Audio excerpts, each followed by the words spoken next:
or do others when others doubt them. I grew my channel to over 10,000 followers on both Instagram and TikTok, just kind of exemplifying that message to everybody, spreading the message across the social media platforms that I posted on, and through that I was able to curate a group of individuals that just all breathe and live the message meant for more. That's why we have the monthly call. That's why it's titled Meant for More Monday. If you guys feel that you're meant for more, if you guys need help getting over those certain obstacles through your mind, through your business that you need additional support on, this is the call you want to be on. So I'm excited to help everybody out today, but let's go over some of the topics that you guys gave me on the post that I made yesterday. Let me go ahead and log in real quick. Okay, let's check it out. So, all right, announcements. Cool. So the number one comment that we got is lack of implementation, feeling stuck or falling back, mostly due to fear, comfort, and distractions. The second most liked comment that we got was the biggest pain point is procrastination and overthinking. And then we have scaling while growing a family, boundaries and contractors, pressure from parents to stay in school. So all of these I can help out with. But I want to go one by one, and this is going to be a collaborative kind of project, collaborative call, if you will. And I'm going to go ahead and share my screen and we can get this thing started. Do me a big favor. Type a 3 in the chat if you guys are ready.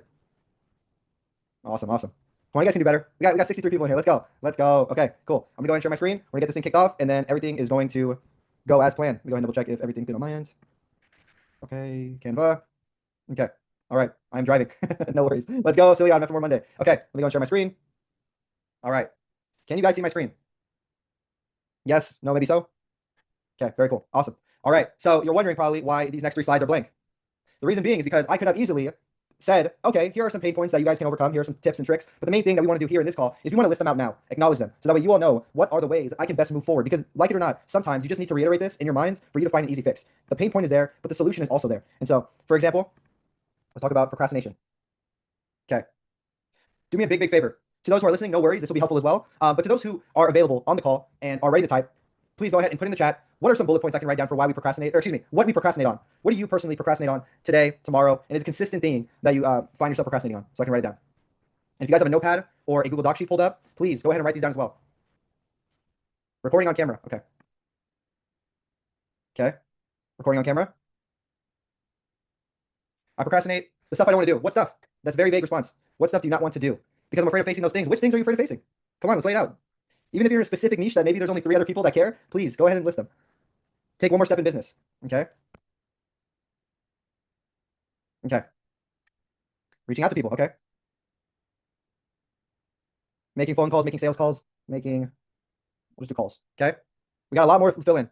Taking action depending on bank balance. That's a good one. I'll just put taking action because I know a lot of people have a similar one. Buying leads, doing a task that produces anxiety. Social media videos, okay. What to do daily in my cookie business. Fear of judgment. Taking my exam.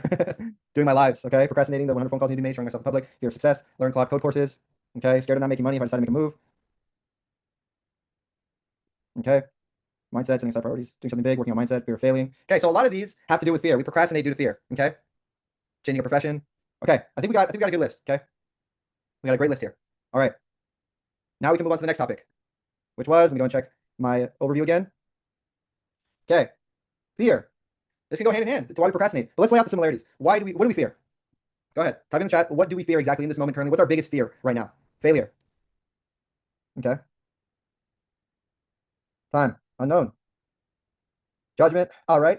Embarrassment. That's a good one. If I spelled embarrassment wrong, it's not why I'm here. So there's a reason why I didn't go to college. Lack of funds. Okay. Not being loaded. Taking risk. Okay. Unprepared. Losing savings, needing grants. Okay. Rejection. Do we add rejection? Okay. Rejection needs to be on there. Don't want to seem annoying. Okay. All right. I think we got a good list there. All right. The last 2 we can talk about because that's more of like that's something we can discuss on Q&A. But we got these 2 now. Okay. Do me a favor. Type a 5 in the chat if you see some similarities with these 2. Okay. Cool. Awesome. So here's the main reason why. A lot of times people procrastinate off of 2 reasons. Of course, there's other reasons, but these are the main 2. You're either lazy, right? Or you're fearful. And that's why these 2 words go hand in hand in some regard. Okay. So a lot of times when we procrastinate, it's because we're fearful, and we're fearful, so we procrastinate. For example, right? Let's see. Taking action, fear, all of these go with taking action, right? You don't want to take action because you're embarrassed. You don't want to take action because you don't have funds currently. You might feel judged by other people with the content that you're creating or the job and business you're going to get into. You're fearful because you don't know what the future looks like. You're fearful because you might fail. You're fearful because time is a most valuable asset that you don't want to waste. And so you feel that you can't take that first step because you want to make sure it's the right time or moment so that way you can succeed. So here's the thing. If you don't try, you're never going to fail. If you don't fail, you're never going to learn. And if you don't learn, you're never going to grow. Time. time's going to move on whether you want to move with it or not. If you want to take advantage of every single moment, every single second of every single day, then you got to make sure to utilize time. Don't let it utilize you, right? And let you stay stagnant and stay complacent with the life that you're currently living, with the job that you're currently doing, and that leads to the unknown. None of us know what the future looks like. We can predict it. We can find ways to where we can set our goals for the future to accomplish them, so we have some idea of what the unknown future is going to look like. However, we will never be able to figure out to perfection what the future holds. So the fear of having the unknown hits you like that is very real, but it also can be overcome very easily, because if you have that drive and that determination to be able to change your circumstances, then that unknown is never going to actually bother you, because you know what life you're going to create. Judgment. This is a big one for me. I would always be fearful of what are people going to think? What if my content that I'm creating sucks? What if people clown on me and they send it to their friends and then they make fun of me? No one cares. At the end of the day, life's going to move forward. And like, if someone makes fun of you, by the way, that can't happen. I'm not going to say it's not. A lot of people say, oh, like some people don't even focus on you, which is true. But let's say it does happen. Let's say you have those people that are hating on you. Let it fuel you. Do not let someone's judgment cloud your own perception of where you see yourself. Okay? So there's a difference, right? If you guys know Michael Smoke, do me a big favor. Who knows Michael Smoke in the chat? Type 1. Higher up bonus. Perfectly fine if you don't. I get a lot of haters. That's good. That means you're doing something right, Laurelyn. Okay, none of us know Michael Smoke. You might want to search him up. He's a pretty awesome content creator. His name is Higher Up Wellness on socials. Basically, what he was talking about when I went to this event for South by Southwest in Austin, Texas, was he was talking about how there's a difference between discipline and devotion. Because a lot of people say, oh, there's motivation and discipline. But what about that next step, discipline and devotion? When you're motivated, it's fleeting. However, when you're disciplined, you're focused and locked in on that one thing that you want to go for. When you're devoted, that means you're locked in because of your discipline, but you also are passionate about what you do. And that's what devotion is. This cannot fail because I won't fail. This has to work, or it has to work. When you're devoted to something like that, whether it's content that you're creating, whether it's a job that you're doing, a business that you're producing, being devoted to it is way different than being just disciplined. Because when you're disciplined, that's focused on the skills and traits that you've mastered because of your own self-discipline. When you're devoted, you're passionate about it and you're disciplined. So that way, those two go hand in hand. You can't fail. And so if you guys are doing something in your lives right now where you're not devoted, but you're disciplined, right? You are very good at this job, but you don't really like doing the job. You only get one life, so I want everybody to reprogram that and say, hey, what are some ways I can be devoted to more things in my life? And maybe that'll help you, whether it's a sport, a hobby, a job, a business, piece of content that you're creating. You want to make sure that when everybody who checks out your page meets you, they're meeting the authentic version of you that you are posting on social media, that people have told other people about. You don't want to portray yourself as this fake character, because then you lose your sense of self.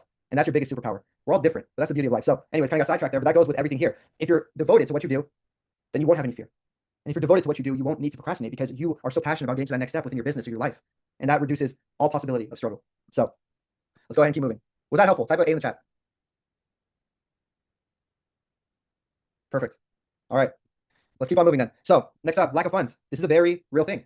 Not all of us. Not I know a lot of people that were born with a silver spoon in their mouth. Let's say you're like me and you weren't, right? Or you come from a middle class family as well. Let's say you don't have funds to begin. What I recommend is taking the little that you have and turning it into something. I started a clothing business back in 2023 or 4, and I kept making the excuse, I need $1,000, I need $10,000, I need something so I can begin everything, right? I can file for my LLC, I can start buying the products, I can start getting the products made, I can start shipping them out, create my website. But the reality of it is, if you prepare like that, you're not going to get started. You're going to keep on delaying the process. If you start little by little, right? Let's say you're working a full-time job like I was during that time. Let's say you get your 2-week check and you put $20 aside. That allows you to pay for the website, okay? And let's say the next 2-week check, you get $50. That's enough for you to buy, maybe I would say 1 to 5 t-shirts. 3 to 5 actually. There's no way that one t-shirt should cost you $50, but let's say 3 to 5, right? 3 to 5 blank t-shirts, okay? Now, within a month, you have made an improvement just by you taking action on the little money you have. So taking those interests forward. Obviously, clothing is different than everything else. Of course, if you're in tech, you need a lot more funding. Putting yourself in those positions to where you can win, taking a step little by little is better than taking no steps at all. We want to make sure that with whatever you do, you're taking a step forward, even if it's a baby step, rather than you staying in the same place that you were. You're going to notice how much closer you're getting to your actual goal if you decide to do something that allows you to operate in the functionality of where you want to be. So, A for Athan, let's go. Find motivation being broke. You know what it's like to exactly. What about investors? Investors are great. I have a lot of people, including our director, Rob Fajardo, tell me that they found investors just by them taking that risk, spending their last bit of money on a plane ticket to go to an event, whether it's in San Francisco, whether it's in Florida, Austin, Texas, like where I'm at right now, or Los Angeles, California. Putting yourself in a position to find investors if you believe in what you do, believe in the product as well. That's also great. But if you're really looking to self-fund your dream, your passion, you got to make sure you're willing to take those hits. For example, I have a mentor of mine named Ashton Wilson. He now owns, I believe it's an 8-figure company. But when he first got started, he didn't know what he wanted to do. And he kept spending money on all these courses. He spent so much money so that he had to sell his car.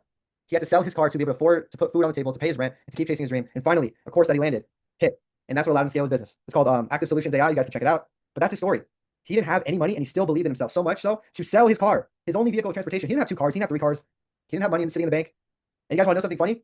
The reason why he had to sell his car was because he maxed out his credit cards. And that's what happens when you are devoted to what you do. You believe in yourself enough to not care what the naysayers think, to not be discouraged by one failure, which then leads you to procrastinate, which then leads you to not go ahead and do anything within the time that you're given each day. So, was he interviewed? He did an AI call with us. That's in the live call recording section that you guys can check out. You can go to the AI day calls, and it's the first one there. How did he get around? He told me that he would either take the bus or he would walk. And so I also get people telling me like, hey, there you go. Thank you, Roy. Active Solutions AI. Okay. I also get people that tell me like, oh, what if I'm working a 9-to-5 job and I'm very tired afterwards? That's a struggle you got to make. And let's say you're working 12, 13-hour days. There's got to be a day where you're off. There's got to be a day. You have to have some time, right? There's no way you're working 12, 13-hour days for someone else and you don't even get a day off for yourself. And let's say that sounds like you. You're working 12, 13-hour days. You're only off on Sundays. Hey, Sunday, church, and then get to work. That's what it should be. Because the time that you're allowed then, that's the time you should put into your own passions and endeavors. If you're currently working at a job that you need to sustain to be able to put food on your table, that is okay. People are going to say it's not okay that you should quit. That's an option, but what if it isn't for you? What if you have mouths to feed, people to feed? That is all right. But as long as you're utilizing that time and not making the excuse that you're tired. I'm tired because I work 12, 13-hour days every single day up until Sunday. So this day I'm going to use to rest and recover. But if you're passionate about it, then you won't get burnt out. You're going to be happy and ecstatic that on Sunday you get to put in the work on the job that you want. All right? And if you're exhausted from that, then maybe it might be time to take a different direction. Maybe it's time for you to take that risk. You have enough savings and capital for you to go ahead and invest in yourself to be able to do what you want. And that passion, that joy that you have, let it guide you. So that way those 12, 13-hour days, you're having 15-hour days, but you're not getting as burnt out as that 9 to 5 job when you were doing 12-hour days there because you're passionate about what you do. And that's how you avoid burnout. Work boundaries, rest and relaxation. Well, I'm glad that, hey, we got there, Kanisha. Let's go. Open Sundays after church. All right. Okay. So we got a couple more and then we'll move on to Q&A. Taking risk. Risk is the cause of what happens when you believe in yourself because no one else does. Okay. I took the risk. I dropped out of college. I quit my full-time job. Not to say that this is a bloating opportunity, but I'm saying that when you believe in yourself so much so that you're not willing to care what anybody else thinks, right? I mentioned this on our new member welcome call on Thursday. If you were there, I mentioned that you have to be a little bit narcissistic to yourself in a good way. Obviously not stay with realism, but keep in the factor that you have to believe in yourself even when others don't believe in you. Your back is against the wall. No one is next to you. You know that things are going to be okay. If you're getting evicted from your apartment and you're at bottom, ground zero, you got to know that things are going to be okay because of how much you believe in yourself. The minute that you lose that self-belief, you lose your spark. You're not able to perform when your back is against the wall because you don't even know if you can perform. Do not lose that self-belief. Do not. That will lead you to take the risk, to not care if you have a lack of funds, to overcome judgment. Don't even think about failure as a loss, but as a lesson, and allow you to live in the moment with time and keep on progressing each day. Unprepared. Get prepared so you don't have to be unprepared. Get ready. Stay ready so you don't have to get ready. Losing savings. Hey, how much do you want to win? How much are you willing to sacrifice in order to succeed? Rejection. Rejection comes with everything that you do. You're selling your entire life, whether you're selling yourself, your business, your product, your program. One rejection is one step closer to a yes. That's what James always says. You can see so many videos he posted. Sometimes at the beginning of those videos, he talks about how much he's getting rejected, especially on YouTube. He gets rejected all the time, even to this day. He went to South by Southwest and got rejected a couple times, but he got some great interviews. Same thing in London. The team's in London right now. I'm sure that they're out there trying to get interviews and getting rejected, but it's those wins that make a great video. And that's why we get to see content from them on a regular basis, because James has the belief that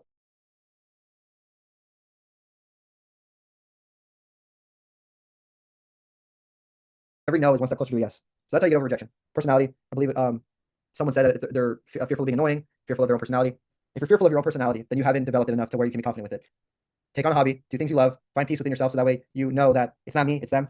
I don't connect with everybody I meet. I have mentors that I connect with so well, but I also have mentors that I don't connect with, and that's okay. If you don't want to be surrounded by a certain group that you don't blend with or mesh well with, that is okay. You don't need to always say, hey, just because they have a certain amount of money, I need to go and join their meetings, even though I don't click with this group. I've done that, and I ended up being bad for me and worse every single week that I would go. I ended up leaving, joining another group, and now I'm happy. So a dollar figure does not buy a friendship. Personality does. We'll say that because for me, even that dude had a lot of money and was offering me to join his group for free. I was like, no, I don't want to, because I didn't feel at home with them. And then I found another group, and now I feel at home, and it's perfect. Okay, recording on camera, embrace the cringe. That's it. Embrace the cringe. You're gonna mess up. You're not going to be perfect right off the rip when you're creating content. This is more of a content question, I believe. So this also goes on with social media videos, fear of judgment, etc. Embrace the cringe. You're not going to be perfect when you first start creating content. You're going to notice that on your videos, you're going to mess up, especially when you have a script, because you're losing your sense of person. A lot of times, you'll be surprised at how great a video you create if you have a thought in your mind, you pick up the camera, and then you start recording. That's what creates good content. Phenomenal content at that. So you got to just embrace the cringe, pick up your phone and say, hey, I just had this thought, right? And that way, you're able to create a great video. 2 questions for every moment. Am I aligned with the present moments of God? Am I aligned? These are great questions to have. If you had stopped with the first one, we wouldn't have this community. Yes. That's awesome stuff, London. Let's go, Mike. Yes, I created thought of the day, but I've stopped. Yeah, it doesn't have to be the thought of the day. It can just be like, I just saw someone walk out of a Starbucks and they didn't do this, and I was really upset. Here's why. And people are gonna comment on that and be like, oh, it's real. That's how I feel. Like, for example, when I went to Starbucks the other day, and they always have the tip option. And this person was so nice to me, I went ahead and left them a $5 tip. But I realized that the person that was taking my order wasn't going to get paid that money. It was going to be the person who made my drink. And that's a realization moment I had. Boom, piece of content created. And that has no educational purpose in terms of helping you develop as an entrepreneur, but it's just a relatable factor that you can get people to buy into you, not your business, not your product. The biggest superpower that you all have is yourselves as people. You're different. There's something that went along in your journey that makes you different from everybody else, that makes you unique, that no one can replicate. So if you enhance that within your profile, start showing that funnier side to you, that more personable side to you, rather than you picking up a script, having it right next to your phone and say, here are the top 3 things that make you into a great entrepreneur. No one's going to listen to that. No one's going to listen to that. As much value as you drop on that, if you sound like a robot, no one's going to watch it. Do you post that content for your Men for More channel? No. But what I have done, is I'm creating a new page called, well, I'm not going to tell you what it's called because I want my growth to be just from the algorithm before I announce it for you guys, but I'm going to create a page, and that page is going to be strictly off of my raw and personal thoughts, and I'm going to post every single day. Starting today, I just created the page. So it's funny that you mentioned that. And this is going to allow me to curate a group of individuals that believes in me for me, and the Men for More page is more of a motivation page to help curate a group of people that want to live and breathe the movement, that live and breathe Men for More. And so that's why I didn't want to combine my face with the Men for More page, because I wanted to live on its own. I want people to see themselves and not me when they're thinking about Men for More. Imagine if my entire Men for More page was just myself spreading wisdom. It would have been great. I believe so. But every time they hear Men for More, they're going to see me. I want them to see themselves, believe in themselves that they're meant for more. If that offers any clarification. Awesome. Okay, so I think we pretty much covered everything. Take one more 7 minutes. Yeah, we did. Okay, we're good to go. Now it's gonna be Q&A time. Type a 7 in the chat if that was helpful. Did this help you guys? At least acknowledge where your losses are, that you can turn into lessons and blessings, which eventually will lead you to success. Okay, awesome. Very cool. All right. Now we're gonna go to Q&A. If you have a question, 3 of you have already done so, please make sure your cameras are on and your hands are raised. So that way I know that you're ready to go ahead and ask a question. Awesome. And Monio. Hold on, let me go ahead. Whoops. Here we go. All right. Welcome up, Monio. Let me go ahead and add you here. How can I help you? Hey, Athan, can you hear me? Yes, sir. Yeah, how are you? I'm doing amazing. How about you? Yeah, me too. So, maybe from the billionaire meeting, you know about my business, yeah? Yes. Let me describe one more time that you know it well. So, I'm running the Space One agency. We're making websites for businesses with AI. So, I did about 2 meetings with Kai. He gave me some advices, but I didn't do it with you yet. So, I would really like to hear your advices as well. So, what should I focus on now in my business? I just started. We got a couple of clients. I would like to hear your advice. Yeah. I know you hired 2 salespeople recently, right? Yeah. Congratulations on that. Yeah, thanks. Yeah, 100%. So you gotta just figure out what season you're in within your business. And I can't tell you that because you're the one that's running the business, but you gotta figure out what season am I currently in. Am I in the hiring season or am I in the lock-in focus project, take one step forward season? So that Yeah, way. maybe second one. Second one, maybe. Second one? Okay, perfect. So in that case, a lot of things that we do within our own team is that we mark a goal or a couple goals for each quarter. So right now, we're in Q1, Q1's about to end, we're going into Q2. We set goals each quarter so that we can hit. And every week when my team has a weekly meeting, we talk about those goals and see how have we progressed for a little bit of time. It doesn't have to be your entire meeting. Obviously, there are day-to-day tasks, but the fact that you have quarter goals instead of yearly goals allows you to get so much more done in a shorter amount of time rather than, oh, I have until the end of the year to get this goal done. I can just take it easy. But if you have quarter goals, you gotta make sure you hit those and some more and set your goals high, because if you set your goals low and you can accomplish, it allows you to slack off more. If you set your goals high, you're gonna get much further because you're gonna strive to do so much than if you were to set your goals low. So that is that's what I would recommend. Yeah, so what should be my first main goal for now that I should try to achieve? Yeah, what's your business? If you like, what's currently like a pain point within your business that you're trying to go for currently? Like I already hired 2 people, but I don't think they're the best. So I can they're just new in sales industry, but they're doing good. They're trying. But I would like to hire some more professional ones, also from other countries, not only from local, and do international orders too as well. I think that's what I need to focus on for now, because I would do the sales process by myself. I have some skills in sales. I'm learning, but I think my age is a problem. So people just won't trust me when I talk to them. Yeah. Yeah. Do you Okay, that's fair. Do you have the capital to hire more people, or do you need to let go one of your 2 in order to find yourself a good person? Oh, I can hire many people too as well. Okay, cool. So I would say curate. Oh, he might have left. Okay, but anyways, he'll watch the recording. Curate a group of winners, right? Be slow to hire, quick to fire. So that way you're able to have just some dogs on your team rather than some. Oh, he joined back. Okay. Okay, and Modi, I know you're hearing this. We're gonna move on, but before we do, I was saying be slow to hire, quick to fire. If you have a lot of people that are mediocre, you're gonna have a mediocre team. You're gonna have mediocre results, right? I would rather have 2 great salespeople than 8 mediocre ones. Although there's more bandwidth and opportunity for people to book because I have multiple salespeople, they're not going to convert as high as those 2 people who are just focused, locked in, understand the system, and know how to sell. So if you need to hire more people, do it, but keep in mind that if you know in the back of your mind that there are individuals on your team that aren't performing to the standard that you'd like, they're a toxin. You got to get rid of them. So, all right, next up, Franco. How's it going, Franco? Hello, Ethan. How are you? Good. How are you? Fine. I connected in the last meeting with KK, and I present just myself. I'm from Paraguay. I'm 20 years old, and I just put a text in the chat that says that I started an account about 2 years ago to motivate people, but I had cringe, and I didn't believe myself enough to continue by the few visits of my videos. And yeah, that was a little breakdown for me. And I also compete in bodybuilding in a natural way, and after the competition pulled me down. I have depression and a lot of difficult to again fall in love with the training and all the passion that I have for the few years before, like 5 years continuously working out, just like every day. And like on the Sundays, and my classmates on my school tell me, what are you doing? Like just live the life. You're too young to be obsessive, and I just don't think I was born to be a normal guy. I want to be successful. Yeah. And my mom, I don't have a father with I can't have education more or less. Like my mom is all my education, and she always taught me to be the best and be disciplined. And I just want that for my life. And I entered this course to be that. Yeah. So are you passionate about bodybuilding, or did you just see it something as like? Let me ask you that: are you passionate right now about bodybuilding? After passing that competition, I just had a lot of telling a lot of people that have experience in the sport and telling me that I just have a bad experience. And for me, I can try again, but for the moment it's too difficult. I'm starting every day to again start to exercise again, but it's difficult. Okay. Is it difficult because you don't enjoy it, or is it difficult because it's just difficult? I don't enjoy it. Because there's 2 different. You don't enjoy it? Okay. Well, then that's So maybe. Well, then there's a couple things, right? If I you don't still enjoy posting. it, if you don't enjoy it anymore, then that Yeah. means it's not for you right now. But if you don't enjoy it because of what other people say or because it's difficult, then you have to make it to where you do like it. So let's say you love the sport, you love competing, but you're afraid of the criticism of what other people think. Everyone starts differently. Everyone progresses at their own pace. And a lot of times, the people that are bringing you down are the people that are juiced out of their mind and take a lot of steroids so that way they can become huge, Yeah. right? So do you take steroids? No, I completely not well. Okay. So whenever I go to the gym, there are some guys that I see that look fairly fit that aren't on steroids, but there are some people that are huge that you know they're on steroids. And can I tell you something, Franco? It's so much easier to eat like crap, to exercise poorly, and to not do any cardio, to look fit and have a six pack when you're on steroids. It's so much easier. You are taking the harder route by you not doing steroids, staying consistent on your path, making sure you're maintaining your diet and regimen so that way you can grow and become a natural bodybuilder. That's how it is. That's the reality of it. So I want to give you props. I want to give you your flowers because you're doing the harder thing. Okay. Second thing, comparison is the thief of joy. If you compare yourself to Chris Bumstead, to Sam Sulek, like for example, did you see Sam Sulek when he competed at the Arnold? Yeah. He didn't look like those guys at all. No. He's on juice, right? Yeah. That's not going to bring him down though. It just means he has more work to do, right? And people can criticize him for not being as big as the other competitors, but he's young. He's 23. He's 23. How old are you?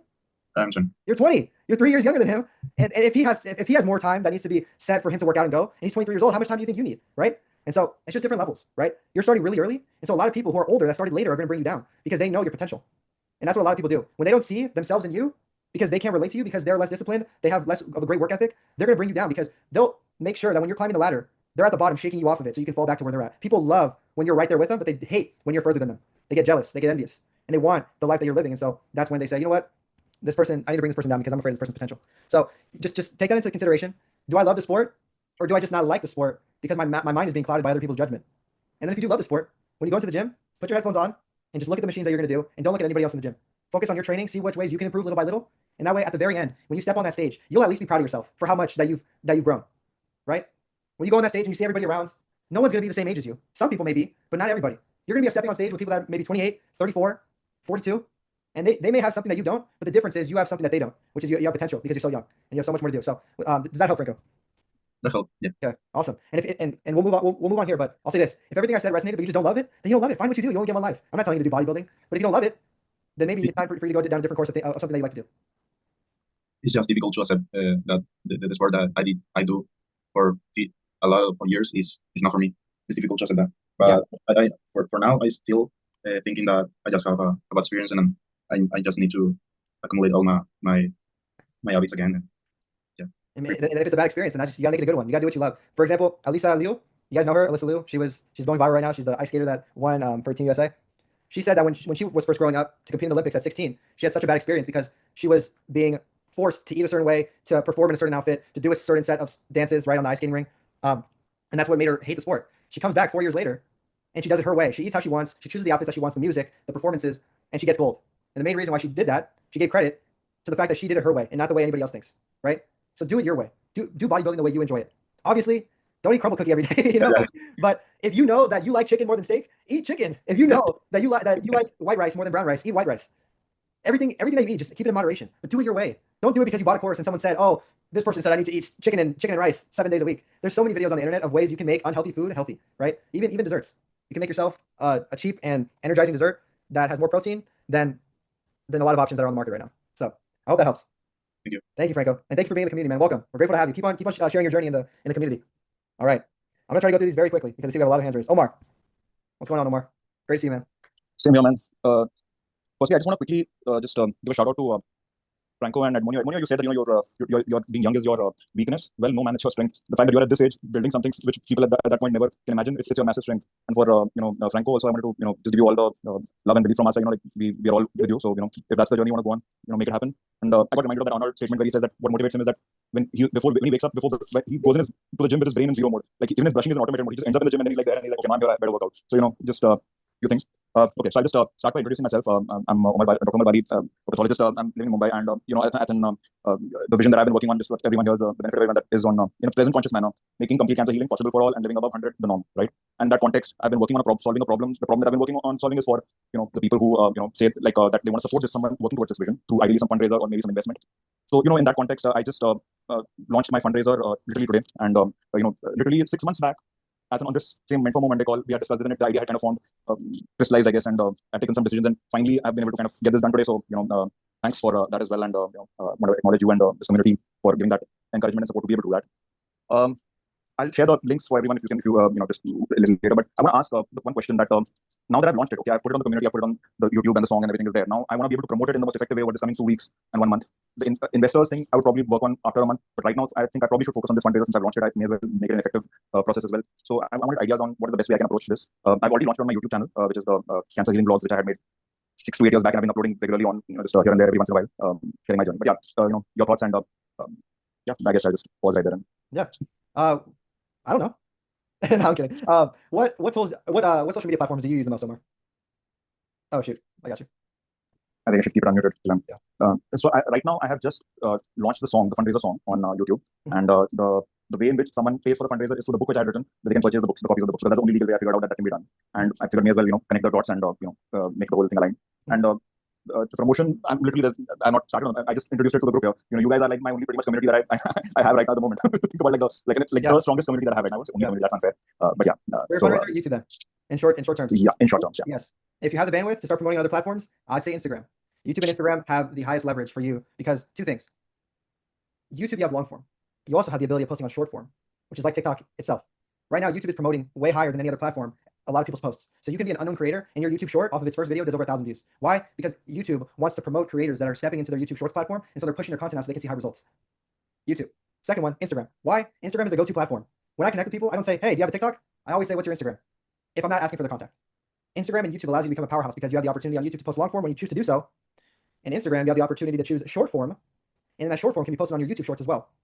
So if you want to promote, especially promote, definitely on Instagram, and you can do so as well on your YouTube channel since you promote that the most because you drop the music video. And another thing I would say as well, make sure that it's only 2 platforms at the very most. The minute that you choose a lot of other platforms, you now have to create a systematic process to where you can stay consistent on all of those because the viewers that you're bringing onto your TikTok, Instagram, YouTube, Facebook, LinkedIn, whatever, they're going to be expecting you to post regularly. And the minute that you stop posting on a consistent basis, you lose that flame, and it's very hard to get it back. So 2 platforms at the most when you're just getting started. Got it. I guess I just focus on that. Let's go, Omar. It's great to see you, man. Thanks for coming up. Same there. Awesome. All right. We're moving through these fast. Let's go. We may be able to get to everybody. Mikey, how's it going? Okay, hello everybody. Thank you for this call and this perspectives. It's really encouraging to take action and to have self-confidence and confidence in what you want to achieve. If like you're gotten a little bit thrown back and like starting from zero somehow again, Yeah. what would be your advice to go back where you like started, or go back if you have the possibilities to like learn from failures maybe and implement it and do it better now? Or would you say then, okay, maybe it's better to change completely surroundings to just have a complete restart and look from there how to take action now? Yeah, I would say there's no issue with reframing your position with what you want to do. I've done it. Like I mentioned, I wanted to start a clothing business, right? That was centered around the Men for More ideology, but I didn't feel like clothing would satisfy my choice of spreading the message. I wanted people to live and breathe the message, so I thought clothing was a way for me to streamline that. When in reality, it was a page for others to come together on and embrace that movement was something I was looking for. So that's why I went on social media. So, but it wasn't me starting again from zero. It was just me pivoting, right? So if you have a passion or a business that you still love to do, but maybe the offer or the product that you're selling isn't exactly aligning with what you want anymore, there's no shame in pivoting and rebranding and starting fresh. And by starting fresh, I mean like all that experience leads you a certain way, but when you get to that certain place, instead of you having one direct path moving forward, now there's several other paths that you can choose from. So it's like you're still progressing forward, but you're taking a different path. So let me know if that helps. Okay, yes, that helps. Yeah. Awesome. What's your business, if you don't mind me asking, or what's something that you're currently working on? Currently, I'm a social worker. I work with people with disabilities, Mhm. and I've done like affiliate and sales a little bit on the side.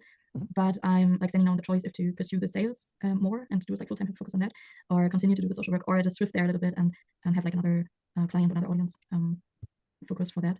And yeah, like also other options, but yeah, like decision making progress. And I want to take action, so don't want to stand still. But I think I'm in the question right now whether I should take some time to first get this target clear and then move on forward, or just move and develop it in the going. If this makes sense. Yeah.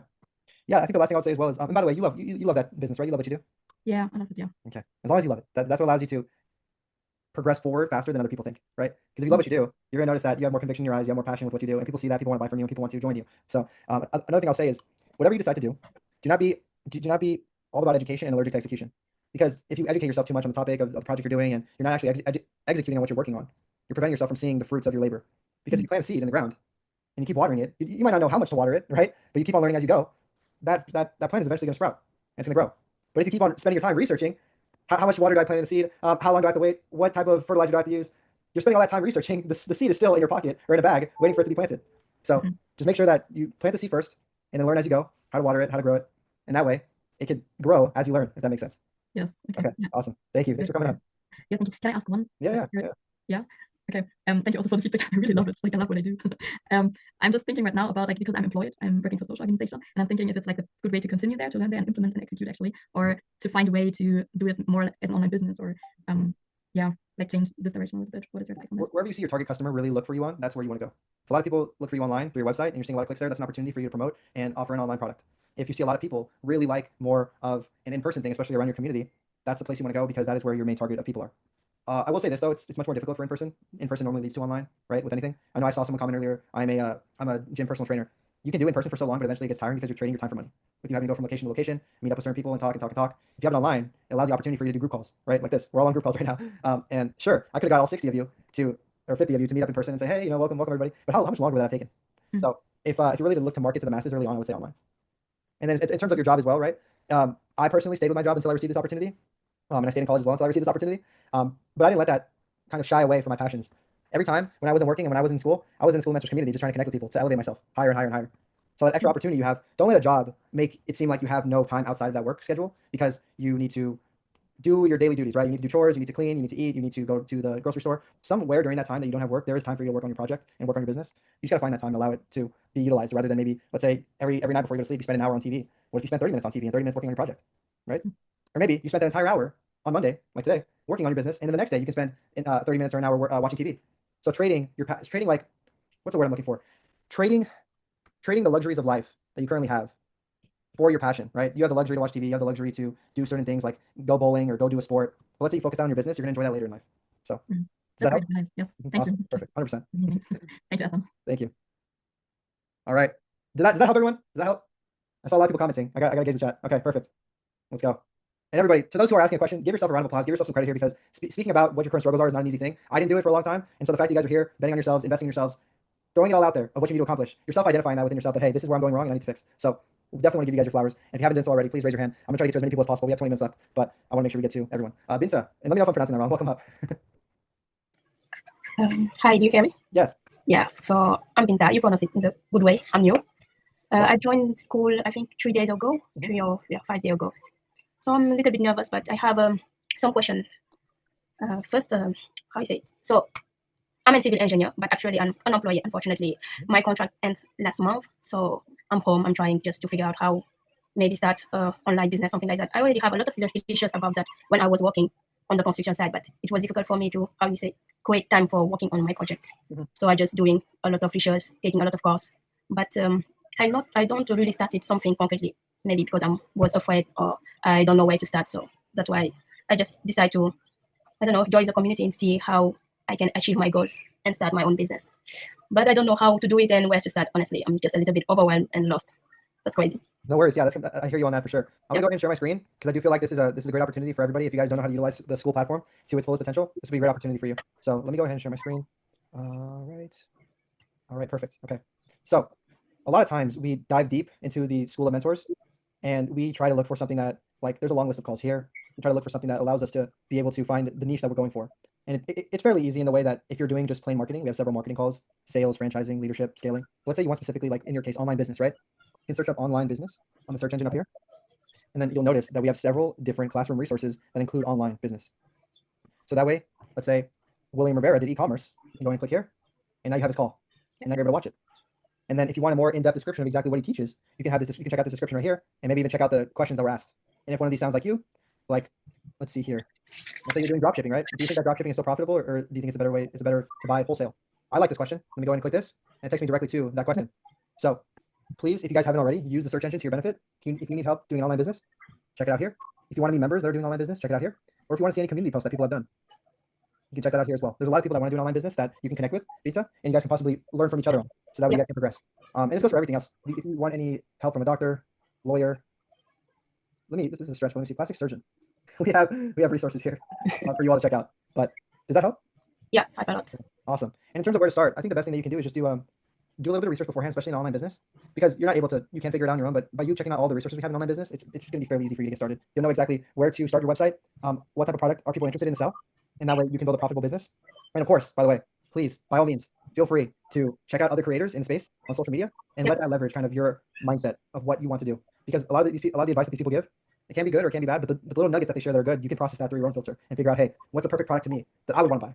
And 9 times out of 10, because of your passion and your drive with the product you're selling, other people are going to feel the same, and they're going to say, "Hey, I want this product as well." Yeah. Mhm. Yeah. Does Good. that help? Yeah, it's hyper. Thank you. Awesome. Thank you. I just want to add 6 months ago, I started a YouTube channel, wanted to try YouTube automation.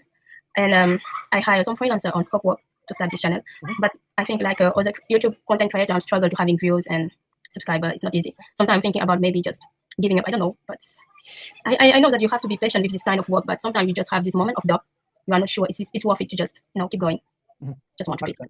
Yeah. Exactly. Keep going, and soon, like the more steps you take, the more opportunities that are going to fall at your lap. You'll notice, Pizza. Yeah. Awesome. Thank you so much for coming out. Great to see you. Thank you for your advice and your time. It was great. Thank you. 100%. Thank you. All right. Awesome. Cilion. And by the way, so we can get to every single one of you guys. We'll do only one question per person now, so that way we can get through everybody. Welcome up, Cilion. Hey, brother. Ben, I just absolutely appreciate your energy. You feel so relatable, like you're my brother or something. And it's just, it's cool talking to you. So I'm going to give some context here. I'm Cilion Antonio Murray, Senior, CEO and founder of Surf7X. Surf7X is a B2B technology solutions company. We do two things on an elite level. We place top 1% technical executives in their teams, and we deliver advanced tech systems to those companies so they can just crush their competition. Right now, I've gone through an immense of just blows, and I love where I'm at because it's teaching me so much. And one of my question to you is, I've won the large clients. I work with Lockheed Martin, Boeing, some other big companies, and the last company I got a large contract with, and they just completely bummed and left me hanging. And I started working with small companies and got the same type of shafting, so to speak. I don't want to use negative terms speaking about other people or companies, but my focal point right now is landing a Fortune 500 company, and that is in my crosshairs, and it's what I want to do. So my question to you, directly speaking to that, is if you were in my shoes, just going through what I've gone through, how would you target, scope out, and land a Fortune 500 company? I haven't spoken to Vic yet, just mind you. That conversation hasn't happened yet. And I cannot hear a word you're saying. Okay, perfect. So I think Vic's gonna open up a lot of opportunity, obviously, once he gets back to you. But I would say this, and this is coming directly from a friend of mine who also got burnt out from the industry that he was trying to pursue, because people don't like when the little guy's trying to get bigger than the big guy, right? So Yes. what I would say is the best way to overcome that, especially when you're building relationships, is to talk about the person and figure out what kind of a pain point that is needing to be solved within their business. What's something that they are struggling with that they need assistance on? And then make it about the person and not about yourself, because you'll notice that you'll have the upper hand when speaking to them, because not only are you able to see what exactly are they needing currently, you'll be able to see and filter, hey, is this a person that my business can fill in? So that way they'll have no choice but to say, I'm going to be so stupid if I miss out on this opportunity. Another thing you can do as well to build relationships is to just, whenever you're going to these events, these functions, these parties, make it about building that rapport. So that way they won't burn you out. They'll be less inclined to. They'll be like, I like Cilion. This guy's such a great conversationalist. We had a nice drink. We talked about some great stuff. We have similar backgrounds. I want to work with this guy. And that way you'll notice they're going to come to you without you even needing to come to them. So those are just a couple things that my buddy told me. He was like, now when I do events, I make sure that, hey, my business is listed, especially when I have a name tag, but I make sure I talk about them and figure out what are some struggles that they're going through. So that way I know if I can fill it in the cracks or not. And if not, I can find someone within my Rolodex on how they can help out them. So that way they feel like they owe me one. Right? You just use Rolodex, man. That is It's wow, true that's though. awesome. Like I saw this in real time. I went to the South by Southwest event, and the same buddy, he was literally asking the same questions he told me that he would ask, which is what's the current struggle within your business that you need help solving? And a lot of them were saying, you know what, I need funding. Other people were saying I need certain resources.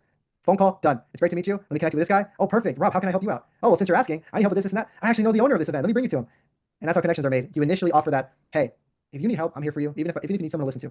And if there's not a way to figure that out, I will help you find a clear way or objective to make that happen. So that way you can succeed. You'll see that I'm not a greedy, blood-sucking vampire looking to just take your money, take your resources. I actually want to curate a relationship that lasts for a long time rather than just a quick one-off exchange. Well, you're wise beyond your years, my friend. My goodness. Don't pursue. Instead, put out the right short video to attract your clients. Okay, so I think I hear April saying, and I put it in my YouTube channel. Can I share that here? Is that Yeah, all right? drop it in the chat. And IG, because you like IG as well. But I just started up my YouTube channel like a month ago, and I think I'm taking advice on that, April. Just put out content speaking about collaboration and partnering. Okay, you got it. Thanks so much, April. Appreciate you guys. 100%. I appreciate you, brother. Yes, sir. Feel free to shoot me. By the way, to everybody else, if you guys have more questions, feel free to shoot them on shoot me the messages on school, so that way I can keep on providing you guys help. Vicente, how's it going? Hello. Hi. Okay, I just joined this community for about a week just to try it out, Yeah. but I feel like I want to continue. It's been Let's fun. go. Anyway, I think like I'm currently like self-employed, but I don't really feel like a full-on entrepreneur. And like, there's a challenge that I have at this point because like I do work with a few business partners, but at this point I'm thinking about like starting out on my own and not really like going ahead with this business partner anymore. I guess like I wanted to like hear from your perspective, like how do you know if it's time to call it quits? I want to hear like from you. Yeah, call it quits with your partner or within the business you're doing. Yeah. Which one? Like call it quits with a partner or call it quits with a business? With the person. If you notice that you're carrying them and your back is hurting, rather than them keeping up with you. If you're running with someone and you want to go a certain pace and they're not keeping up, and you know in the back of your mind that you're constantly having to slow down for them, that's not the person you want to go into business with. You are competing with your partner in a friendly competition to where you both are keeping up with one another. You guys are wanting to get to that same level, and both of you are just climbing and climbing and climbing. You're gonna get so much further along than the average person that's going alone, right? There's that quote: if you want to go fast, go alone. If you want to go far, go with others.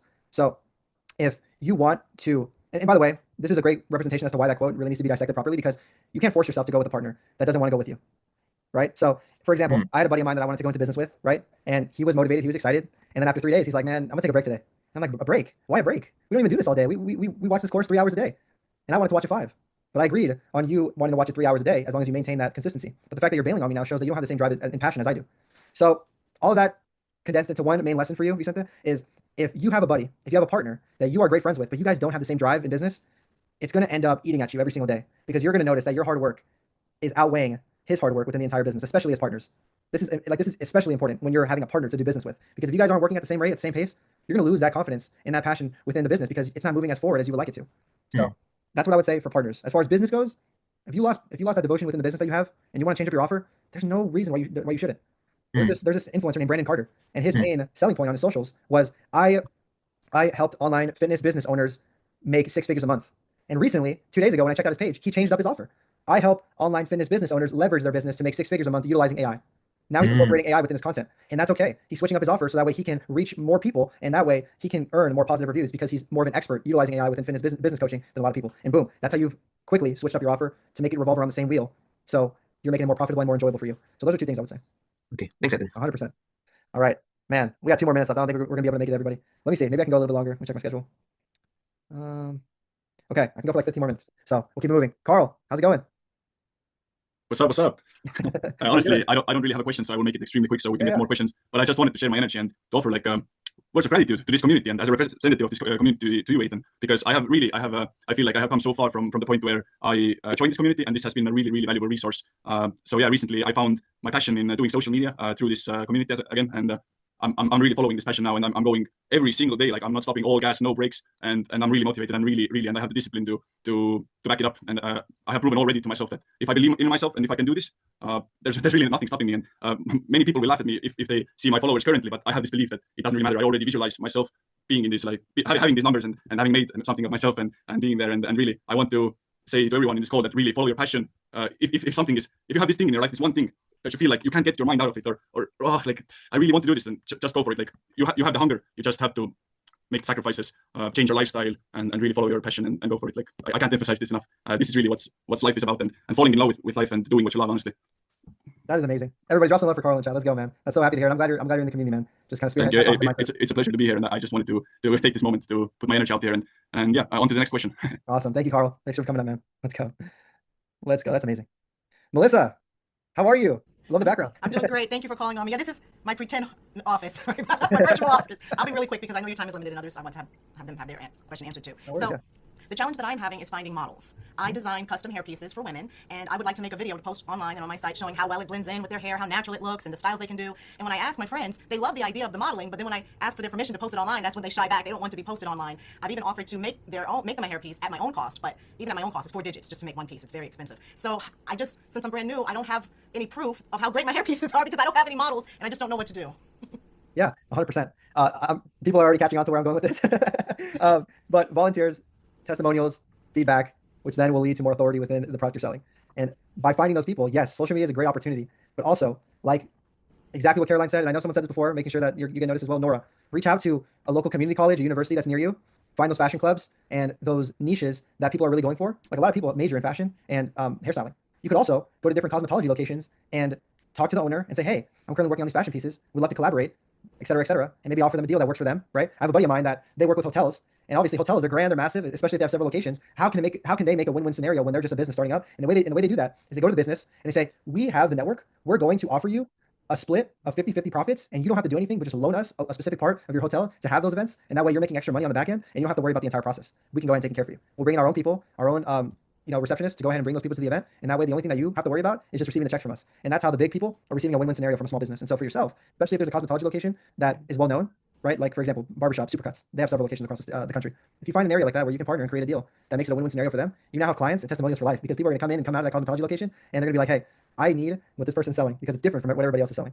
And then maybe that's an offer that is going to come with the cosmetology owner where they want to buy now from you directly. And now instead of you going from business to person, it's B2B business. So now you're selling in bulk. So does that make sense? And making sure, do you mind going into more depth about like the offer that you're trying to create, like when you're meeting these people and selling the product? Right. So they are partial enhancements. So the collections that I have are where it provides coverage on the top, and then also too, there's pieces for the back. So if they were going to a formal event and they needed an updo, instead of spending hours in the salon, the hairpiece is already pre-styled. They just pull their hair back in a ponytail, and then they put that piece over it, and it looks like they have an elegant updo. So it saves them a lot of time. All they do is just put it on, and it's like, wow, it's like they're done. They're done. So I'm just trying to think of how I could offer that, like you said, in a cosmetology school, like how because I live in the town of the school that I went to for cosmetology, because I am a licensed cosmetologist. So I'm just trying to think of how I could position myself, because I can't give them the piece. It's too expensive to give away. Right. How I could use it as a loaner and still get it back in good condition. That's another concern. You can't just hand it away. Right. Well, so, I think a lot of that has to do with promotion then. It really does. I mean, the hair pieces are too good to be given away. You want to make sure they end up in good condition. And also, would it be a win-win scenario to you if you were able to sell these pieces while promoting it? that would be great. So, a couple things, right? Go to that local cosmetology location and see, hey, is there a demand currently within your network of individuals that need a quality hairpiece for a great quality price? You get connected with those individuals. You go to your local community college, whatever the case may be. Maybe you even put up a stand and say, are you struggling with hair loss? Talk to me. You got that as a big sign. Struggling with hair loss? Talk to me. And then they're gonna be like, well, Melissa, I'm wearing a hat right now, but I don't want to take it off because I have been struggling with hair loss for quite some time. I don't have enough money to go to Turkey and get a hair transplant. I need something that's really urgent for me. What can I do? Well, I have a great quality piece right here for you to check out. I can go ahead and add it on to you right now. There will be a fee. However, I guarantee that you will look like no different than when you had gray hair, you know? And then they say, okay, we'll do it. How much does it cost? Oh, it's a little bit pricey. And that's when the negotiating starts. Well, let me ask you this. Do you have any big events coming up? Oh, yeah, I have some really big events. Like there's this college fair that I want to go to, and I really want to impress these people, but I don't want to wear a hat. It makes me look less professional. Okay, perfect. Would you say that this is an investment to your style, to your look, to yourself, so that way you can perform better, you can feel more confident, you can elevate yourself to a higher standard, which will then allow you to speak better and not stutter or be nervous when you're surrounded by those individuals that you're looking to connect with? Oh, yeah, 100%. Okay, perfect. And this is actually a low price point, but the difference it's going to make in terms of the people you're going to meet, the interactions you're going to have, and the way you're going to feel. And so that way, they see it as a win-win scenario, which it is, right? You feel more confident when you have more hair, and you feel better when you look the way that you want to. So that way, you're able to get that testimony, you're able to sell that piece, and now that person's going to refer you to those other individuals. Word of mouth is extremely essential, especially when you don't have a lot of capital starting up, because one, you don't want to sell you don't want to give away the hair for free. Another thing, nowadays, Instagram ads, Google ads are becoming a little bit too expensive, especially when you want to reach the masses. And so that's what I would recommend. Get connected with your community. Find ways that you can get into events, whether it's at college, whether it's at a job, fair, or whatever the case may be. Whatever's happening around you that's popping, utilize it so that way you can incorporate yourself in that, and that way more people are going to get connected with you. And I have a buddy of mine who's a barber and he owns a shop. One of his barbers that sits at the chair, he has his own room, so that way he can perform his work on putting on the hairpiece. And he has clients going in and out, and they're paying top dollar price. And so with that, I'm sure came a lot of connecting, a lot of meeting people that need his service in his area. And so that way he has consistent clients for life, because hairpieces, they don't last long, right? They last long, but not as long, obviously, as a hair transplant. Right. Like a week, right? Or 2 weeks? Well, the ones that I make, if they will last for years because I make them to where they're removable, so they don't have to sleep in it. So if they don't have to sleep in it, they can take it off when they get home. It can last them for years if they take care of it. And that's your selling point right there. And I recommend you figure out what the price that people are paying for a 2-week hair thing, and then you triple that or double it, because you can guarantee that you go, excuse me, sir, every 2 weeks you go to the barber to get to get that hairpiece, right? Yeah, it's costing me so much money. Like I'm dishing off thousands of dollars a month just to keep this maintenance. Well, what if there was a product here that could cost you $1,000, but it's for a year or 2 years? All you have to do is just maintain it. I'm gonna give you the instructions, lay them out perfectly, so that way hey, this is how I can operate and function while not having to risk losing the hairpiece and messing it up. So that way I don't have to go back. And that's your offer right there. So just get connected. I think that's the best way, especially word of mouth. That's the best way you're gonna leverage this. Okay, thank you. I really appreciate it. Absolutely, Melissa. Thank you. Awesome. And I recommend checking out Caroline's comment as well. Business conferences, nursing homes, salons, barbershops, colleges, etc. All right. Jax, how's it going? Good. Okay, cool. I just unmuted myself. Hi. I just joined the school community like less than 24 hours ago, so it's cool that I hopped on. But I'm the founder of Root and Restore Collaborative, and we help communities heal through culturally grounded consulting and training, programming, and things like that. It's an Indigenous-led program, but there's like so many questions I want to ask you, so I'm trying to think of what's the best one to ask you. I guess my biggest thing right now is holding. I was the one that was like, how do you hold boundaries? And that was my question. That was me. So I guess that's my question is like, how do I hold boundaries with contractors, contracts, and the business going forward? I think like for me, I have a hard time with that as like kind of somewhat green. We've been around for a couple years now, and a lot of the people that a lot of the business that we do is like business to business. So we work with other organizations, and I feel like sometimes those organizations like kind of take advantage of my kindness. And usually like also too, I think it's probably a little bit because I'm female, I'm younger, and all sorts of stuff. So I think like sometimes they just try to like run me over, and like I don't want to be like an asshole, you know what I mean? But at the same time, I just don't know how to. I'm struggling with trying to find that balance of being assertive and professional, but also like holding my boundaries, especially with like contracts and things like that. And then them not trying to like cut it down or that sort of thing, or put like unrealistic expectations on what we're supposed to deliver. Yeah, all factors are real. Whoever's telling you they aren't, they're lying to you and they're lying to themselves because maybe they don't have the same experience as you do. So there's great ways to leverage that. One, maintain your frame. That's the number one thing. Making sure that the businesses that you connect with, like, making sure that the businesses that you connect with and negotiate with, you're not just looking for their money, but you're looking for them because you agree and you align, right? It makes sense. A lot of times, especially the Hard Knocks people, they get so many emails coming inbound from businesses that want to pay them for a sponsorship or a promotion, and they don't do it because they don't utilize their product or it doesn't make sense. They don't align. And so if you'll notice, a lot of the resources that are promoted in the School of Hard Knocks pages, they're literally like Busy, Beehive. These are all resources that we're using ourselves, which is why it makes sense. So that's number one thing. Maintain your frame. Make sure it aligns with your morals and it aligns with the business. So that way it can. So wait, let me ask you a question about that, because sometimes I feel like it presents that way, and then when it actually comes down to it and we're in it, all of a sudden they're like for example, like I have one current contract, and it's when we first met, I was like, this is the facility to contract with, like they got everything that like I'm kind of looking for, but then within a couple weeks they're like, we're so broke and we have no money and blah blah blah blah blah blah. And it was just like week after week after week of like how much much, it just all of a sudden I was like, well, if I knew all of this and I kind of knew what that was, then I probably would have told them to like delay. So they minimized it a lot. And this is not the first time this has happened in a way with like another facility that kind of wasn't accurate about like forthcoming about what they could take as far as clients and not take. So yeah. So I guess how do I like iron that out? Do you have a contract set up? I do, yeah. Okay. And I have like 2 more months of that contract. Okay. Did you ask for like proof of credibility, like in terms of documentation? Okay, so that's the number one thing as well. Is a lot of these people are all bark, no bark, all bark, no bite. There you go. Took me a minute to get that. A lot of people, they lie, especially when they're getting into connections, because the minute that you're signed, you signed the contract for a certain amount of time, then they want to backtrack on everything they said. They don't have the resources or capital that they once promised you, and it ends up really ending up bad. The number one thing I would say is just look for documentation, have those resources available, and then bring them all to your lawyer or representative, whichever one that you handle with, and let them look through all that documentation to make sure it's in the green. If everything's been in the green and everything that they've been saying aligns with the documentation, you're good to go in business. But that's the number one thing. You need that proof, because no matter how, it's the number one reason why James says this all the time. A lot of the social media influencers that you follow are broke in real life. But let's say you do a business deal with them and they fall short because of payment. That is the exact reason why people get screwed over. That's the reason why, like, to be honest, like some of the deals fell through with the Hard Knocks team is because people say they're one thing, but then in reality they're another. So that's what I would say for that. And then this is what billionaire Stephen Klubeck said in terms of negotiating with deals. You put the pen across the table and then just leave it and don't say anything else after that. Meaning, when you're negotiating with the deal, you utilize your kindness, be extremely firm with your responses though, right? So if I go to someone, I say, very nice to meet you. How are you, Donald, Daniel, whatever the case may be. And then when we're talking about business negotiation, that's when you turn on that stern conversation. Right. Well, excuse me, this doesn't actually align with my business, and the initial deal that I presented to you is one that we feel a little bit more comfortable. There is some legroom in this area that you spoke of. What's one way we can come together and formulate a win-win scenario for both of us? And then if it gets, like Stephen Klubeck said, if it gets too much back and forth, okay, here's my final offer. You put the pen across the table, and if they don't want to sign, you leave it, you leave that conference room eventually, because by the way, you believe in your business, right?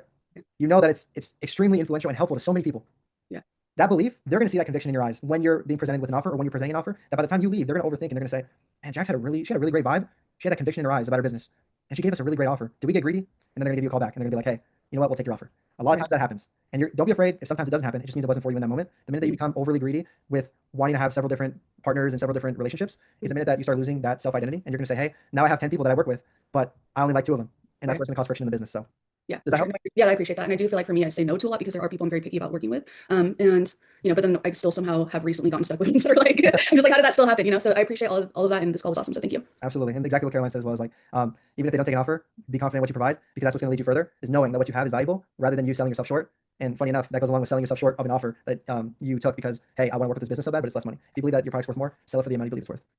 Awesome. All right, Luke, what's going on? Hey, how are you? Good, how are you? Good. So I have 2 new acquisitions in Houston and in Dallas, and we're looking for some pref equity. Do you guys know anybody in the real estate space? Yeah, 100%. Awesome. So there are some, you said Dallas?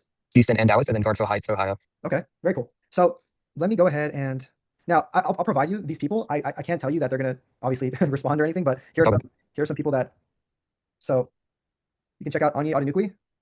Let me actually go to his Instagram. So he's literally located in Dallas. So that's a person you can connect with in real estate. He's made 9 figures doing commercial real estate. So this is a person that you can possibly message. I don't have his email, but I do know I'll reach out to him very frequently. Yes. I work directly with Mark. So Mark Shapiro. Okay, perfect. Nice. So yeah, if you shoot him an email or shoot him a message, maybe he has a LinkedIn to where you can find his email. I know he's always looking for projects. So okay. And then for other people that was on this call, if you guys are looking for like models or if you're looking for other contracts and stuff like that, I would be able to help you there. Just reach out to me. My LinkedIn's here in the chat. Let's go. Awesome. Yeah. And also feel free to go ahead and drop a post and connect with people in the community so that we can find more individuals. Because I know there's only 38 of us here, but there's 6,000 members in the community. Can I ask you one other question and then I'm gonna hop off? Yes. Do you have anything for seed startups, like let's say self-protecting and self-aware data? They won like 23 awards and 27 have like 27 patents on this technology. So they're looking for about 10 million. You said, did I have what? Sorry. Do you have anybody that does seed startups? I don't, unfortunately. Okay. But I would say I've had people that have posted in the community asking for that specifically. So I would say search that up using the search engine that I told you, and then you'll be able to find some people, I'm sure. Awesome. Thank you, Luke. Amazing. All right, Nora.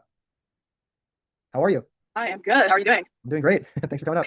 Yeah, absolutely. So my name is Nora Douglas. I am the CEO of Douglas Capital Group. We're based in Atlanta. We do real estate acquisitions on the commercial side, commercial brokering, and also property management for midterm and long-term rentals.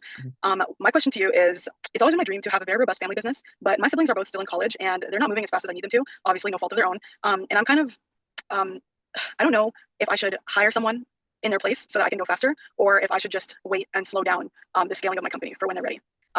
Because obviously I don't want to dilute their equity or like their financial advantage in the business. So I'm not sure what to do. Yeah. Oof, that's a tough one, especially when you have from the looks of it, based on what you were telling me, you really do love your family and you want everybody to win, right? So yeah. I think the number one thing with that is just kind of look into yourself and is like, hey, if I slow down the business, is my family, including myself, not going to win? Or if I keep the business moving and have someone in their place, will this allow them to see the opportunity that can be at their hands motivate them even further with how far the business is growing to say, hey, I want to be a part of this? Or will this maybe have them shift gears and say, hey, this is not really something I'm looking for? And then you can pass that down to your future family, right? And kind of curate the business that way. That's what I would say is to keep it in short term is the best next step. Scale the business because a couple things are going to happen with that. They're going to say, hey, okay, I have someone in my place right now that is doing that job that I love. And once I finish college, I know I'll have that for me. And then maybe that person that's doing the job can be sent to another area within the business that can perform just as high. And then, or they'll notice that, hey, and this is like a tough reality, right? Because I know you want to start the family business. But let's say that's not really their passion. And in reality, they're not gonna move as fast and as far as you would like them to go because they're not passionate about it and they feel forced. That is when you say, okay, you know what? Maybe I can pass this on to other family members or maybe my future family that I create. That will allow me to then work closely with my own family and make it more personable in that way. It's just not the time right now. So based on everything you told me, you sound like you're very tactical, you're very smart. And so you want to get further ahead than your peers. But if you wait on other people, especially your family, the reality of it is that you're not going to progress as fast because no one has that same drive within your mindset that you do. So Yeah. does that make sense? Yeah, that's helpful. I didn't want to admit that to myself, but that makes sense. Yeah, that's a tough thing. Like, those are good. no worries. Oh man, I'm gonna get a little bit personal here. I haven't told this to anyone, but I went back home during Christmas time, and my dad had a rough upbringing, and it was very difficult for him, and so he didn't necessarily find his passion, and so he was just working at different jobs, and he sees what I'm doing now, and he's like, man, just let me know if you want to start a family business. I'm like, oh man, it hurts because I had to tell myself I love you, but my business is not going to go far if you're my partner. I need someone tactical that's able to fill in a void of what I can't provide. If I suck at sales, but I'm great at building relationships, I need someone there as my partner to really spearhead the sales part of the business. And that's a tough thing. And I got really that night I got emotional because I'm like, man, like life sucks because if you really want to win, you can't have losers on your team, and losers can be turned into winners if they're very passionate about it. But I know my dad's not passionate about what I'm pursuing. He has other just outcome, and he wants to be part of it. It's funny. I have the exact same experience with my dad. Literally over Christmas too. It's like, bro, I've been grinding for the last decade, and now that you see I'm living good, now you want to start business. Exactly. Yeah, it's follow-up question for you though, and thank you for sharing that. It's so relatable. I would want to then find like a partner and also figure out like a partnership structure that kind of incentivizes them to produce. Do you have any advice as to where to go or who to reach out to? Where are you currently located? I'm in Atlanta. Okay, so I know that there are some events in Atlanta, but I do know that closer to you, right? There, you can go to those bigger cities like New York, and I mean Austin, Texas is starting to get fairly up there. But go to where the money's at, so that way you can make sure you find those people that are necessary in order for you to have a profitable business that are looking for a partner that does not play around and is really looking to really start something huge. Events are always a great opportunity for you to meet people in that way. Other ways as well. In this case, as you join this community, you can meet some people like that are looking to really focus and spearhead on a part of a business that they care about, and if it aligns, then that's how partnership can be created, right? I mean, I've seen that time and time again. Our director Rob Fajardo was once a member, and then he became the director for our scaling programs, and then he was able to host an event for South by Southwest in Austin and have the guest speakers be Josh and Jack from the School of Hard Knocks because they're founders with James, and that's how 2 and 2 came together. But had he not joined this community, he wouldn't have been able to find those 2 guest speakers within Jack and Josh, and then he also wouldn't have landed himself an opportunity on the team. So that's a way of putting 2 and 2 together. I think really taking advantage of your advantages in that case, seeing who's around your circle and who you can connect with that can possibly, if they don't lead you to an opportunity, they at least lead you to someone else who has an opportunity. That makes sense. Yeah. Thank you. Great advice. And thanks for this community. It's awesome. Absolutely, Nora. Let's definitely make sure you keep on posting in the community. You have some great advice and wisdom. And honestly, that story also related a lot to me. So I'm glad we can reciprocate kind of the same experience in Christmas in that case. Awesome. Thanks for coming up. Absolutely. Thank you. All right. Last up, we have Jelani. How's it going? It's going well, man. I've been waiting. I've been cooking over here. Trying to figure out what to eat. How your day is, man? I just want to start like that so it'd be more clear off. Yeah, it's been great. How about yourself? Man, I just came out from let me keep this short, but I came out from work and I just had a kind of a start off, weird start off, and just trying to progress, trying to gain back control of my day. But I have this question, I feel like more of a statement, but it's a question as well. How can I I have this idea on I presented it a while back while I was in here, but it was like for one of them well, I'm gonna get started with the question. How can I present my ideal to a manufacturer and for them to invest in me so I can be able to present it to a business who's been around I'm doing shoe type of business. I want to get my ideal to be presented into Nike, Jordan, some of the big shoe companies. But I have the blueprints and stuff, and I just need a manufacturer deal. I want to try to make a deal with somebody to be able to invest in me and then invest in an ideal and then hopefully it succeed, or if it doesn't succeed, it's paid off. But I just want to. This is just to help people because I know people get creases in their shoes and things like that, and they what triggered the ideal is that man, people either put they wash their hands manually, or sometimes they'll take the shoelaces out and put it in washing machine or dryer, and that can tear up the drum. And I don't want them to keep on having to put hard labor into something they don't really want, unless they're really interested in cleaning their shoes. So I just want to be able to present my ideal to a manufacturer and they can invest time into me, and where I know this ideal is either going to work or not going to work, but I know it's going to come back and help them. And so right now I'm just fighting for the money. I work as a contractor, as an apprentice contractor in the alarm industry business, and I'm gonna need my mentor, but I don't want to be working for him for a long period of time. I want to have my own thing, and just trying to see what some options will be. Yeah, I would say, and I've said this before, and I know it's getting repetitive, but just create an offer really that they can refuse, that they know that it's respectable enough to make it a win-win scenario for both of you. And obviously it's better said than done. I've said that multiple times, and sure, it can be more difficult, especially depending on the business. But the fact of the matter is, big manufacturers, unless you're bringing in tons of cash flow for them, they're not gonna want to work with you. Exactly, unless you make it in a way to where, hey, the amount of time they're gonna spend in on you is not going to outweigh the amount of money they're bringing in. The amount of money you're bringing into them and the opportunity is way higher than what they're technically going to be providing.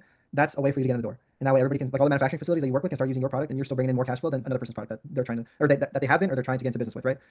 More often than not, by you asking questions at the beginning, you'll notice that you'll start to find their pain point. You'll start to find their struggle. And that's an opportunity for you to say, hey, I can fill this opportunity, or I can find a way that my product can fill this opportunity. And so with that, of course, make sure you're posting about it. Make sure you keep on creating content around it. That's the number one thing. If you're consistent with that, there's no way that people shouldn't follow you, because from what you told me, your product is worth listening to and worth using. And so that's the number one thing, making sure that you curate an offer that cannot be refused or denied.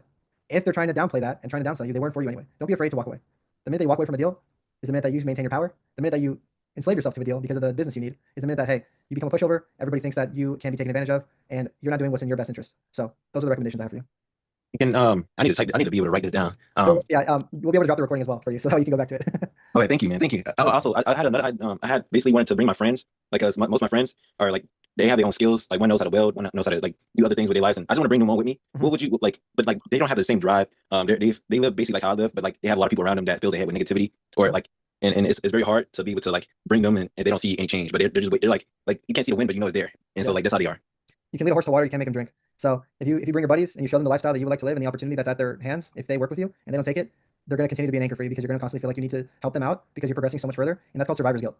Survivor's guilt to making it out. Survivor's guilt to doing better than what other people around you are doing. Survivor's guilt of you being that person that you believe you can be, but your friends not being the people that you believe they can be. So at that point, they're an anchor dragging you to the same place that you're trying to get out of. And the only way that you can move within your boat to keep on moving forward down the sea is if you cut the anchor loose. And so that's the tough reality of it. I wish I could sugarcoat it and say like, hey, your friends are gonna get there. But I've had friends that have seen me grow and prosper. For me, working a full-time job, going to college, and still being in the community, to me, earning opportunity with the team and starting my own business, to me moving out and moving to Texas, and still, they're still at the same place that they were. They're still smoking weed. They're still going through the motions. Every time I call them, they're still telling me the same thing. Man, I'm trying to figure it out, man. How long are you gonna figure it out until you figure it out? Yeah, I've heard that several times. You know, I pray for them, and I know God's got them, but I can't. Yeah, because I don't want to backmouth. I know they like I see their drive, but like their drive is not like they want to get out of the situation they're in. They're not like, I'll put like some money on here and we can probably do something together. Yeah. I mean, and that's the thing though. Like, you can bet on them, but you gotta bet on yourself first. And if they're just gonna bring you down, or they're not gonna have you progress as fast as you would like them to, then they gotta figure out their own path. And that's the reality of it. You know, like that's the toughest thing. Like for me, I've sent like all my friends. I gave my buddies sneakers. I've sent my friends money. I paid for their membership in this community, and guess what happened? They didn't utilize it, and they took advantage of it. And that was disrespectful to myself and my money, because I'm giving you the opportunity to have what I had when I first started here, and you don't take advantage of it. You don't at least find a way to make yourself $49 so you can pay for the next month. That was extremely disrespectful to me. And I said, from moving on from that day forward, I'm not going to bring myself down to their level if they don't want to be where I'm going. And so, and by the way, like this is not being ignorant. This is not being rude. This is being selfish for yourself. Sometimes you gotta be a little bit selfish for you, because no one else is going to do that for you. No one else is going to take you where you want to go, other than of course a mentor who's going to guide you there. But it's up to you to pick yourself up off your bed, put your shoes on, get dressed, and get out there and go chase what you believe you deserve. Your friends aren't going to do that for you. Your family may help you, but no one in life is going to do that for you. You have to do that yourself. You're going to have to take those steps yourself, right? So I know maybe that's not the answer that you wanted to hear, but that's the answer that you got to hear, because man, like you sound just like me. I wanted to help all my friends, and the fact of the matter is, like I've seen my friends when they're sober, and they're the most productive people I've ever met. They have such passion and joy about life. They're high off of life, but then when they succumb themselves to the substance, to self-medicate, it's like all their personality is taken away, and then their drive is eliminated from their body, from their personality. So, yeah, I see that. Yeah, that's what I'd say. I appreciate you, man, like for real, and I enjoy being in this group. I just started like putting more forth that effort. I'll be honest, I was even watching calls before, and so I'm like, man, I gotta do this. I just kept on telling myself every single day, I gotta do this. I didn't even finish the welcome thing, and then I finished the welcome thing. I'm like, okay, what's the next thing? What's the next thing? And I watched the first call that y'all had with not his name. But basically he was dropping some good stuff with the from the Bible. I forgot his name. Was it but he's like, no, it was one of the first calls I did with the school of mentors. The ones that was recommended. That Myron Golden, yeah, Myra Gorman. I think it's like that. Yeah. So I'm just going through it, just making sure I target like I need to take this more serious, because this is like the last call that I was with was the franchise with the Johnny Rockets, and then the next one afterwards. And y'all, man, I just want to participate, to be more active and like take control of my life, man. You know. And man, like these calls are a great opportunity for you to connect with these mentors. Just as you do your due diligence, you come up with a phenomenal question, you get brought up, ask that question, and then you reach out afterwards and say, hey, you had a great phenomenal call. I was excited to be a part of it. Thank you for showing up. You make a post on your story showing a screenshot or a photo of you asking that mentor a question and tagging them. I've had people follow me that were mentors on the call just off of that interaction. And so now I have someone that I've connected with on Instagram that I can message at any time and say, hey, thank you so much for that call. I had a couple cool questions about my business. And then let's say you're in the same area. You can even ask, like, hey, can we grab a cup of coffee? Can we do something like that?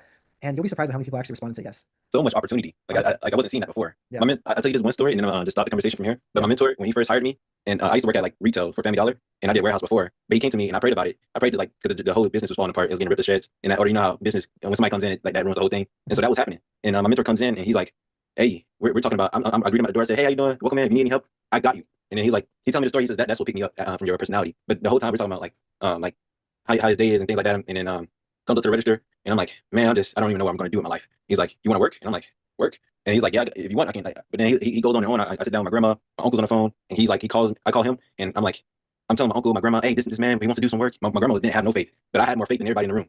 And I'm like, I wanted to see some my life about to change in that moment. I knew it. He's like, man, I offer you opportunity. And I'm like, when I'm in these calls, I'm like, this is just so much opportunity, man. You just gotta act upon it. And so this was actually pushing me forward because like, man, there's a lot of things out here you just gotta take advantage of. 100%. Absolutely. So, man, I'm so grateful you're in the community, man. I'm excited to hear more from you. Oh yeah, man. Likewise. Awesome. You have a good rest of your day, and thank you. You too. Yes, sir. All right, everyone. Who's still with us? Drop a one in the chat if you're still with us. Let's go. Awesome. I got some messages about this. Here's my personal Instagram and then my Men for More Instagram if you guys want to check it out. Highly recommend you check out the Men for More Instagram if you guys want motivation content that kind of uplifts you and maybe catches you in the algorithm when you're doom scrolling. So if you guys want to check that out, check out my Men for More Instagram. And of course, I'm my personal as well. But regardless, everybody, I appreciate you guys so much. Was that helpful? 2 in the chat that this call was helpful. You guys can be honest. You guys can say no. You were not dropping gems. Okay, let's go. Awesome. Well, I really do appreciate you guys. I know we went over time, and I love doing that for you guys because I want to hear every single person out. I want to make sure I can help you all, especially with the limited time that we have on these calls. I would love to be here for 5+ hours, but I do have some other obligations I need to get to. I have a call coming up at the 30-minute mark. So with all that being said, last note I'll leave you all with is that just keep on grinding, keep on doing what you believe is possible and what you enjoy. At the end of the day, that's going to have you achieve new levels that you didn't even know exist. By you following your passions, your dreams, your aspirations, not many people are going to get it, but then they're going to ask you how smart you are for achieving that once you do get it. They love to see the trophies. They don't love to see the mountains that you climbed on to get to that trophy, right? Or the view that you have, right? People love to see when you post on Instagram of a mountain you climb to get to the top. You don't post the mountain from when you started. You post when you're finished, and that's what people enjoy. So to give you perspective, not everyone is going to love the journey.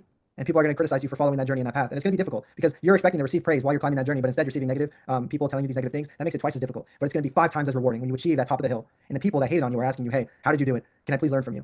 But you were just hating on me when I got started. And we were at the same level when I got started. I'm no different than you. We're all human. So I hope this helps everybody. I'm going to keep on doing these monthly Men for More calls. I'm going to try to do it bi-weekly. Just time does not allow me to make it bi-weekly, but I'll figure out what I can do. Everybody, keep on crushing it. God bless. And we'll be talking soon. If you have any questions at all, feel free to message me in the community. Take care, everybody.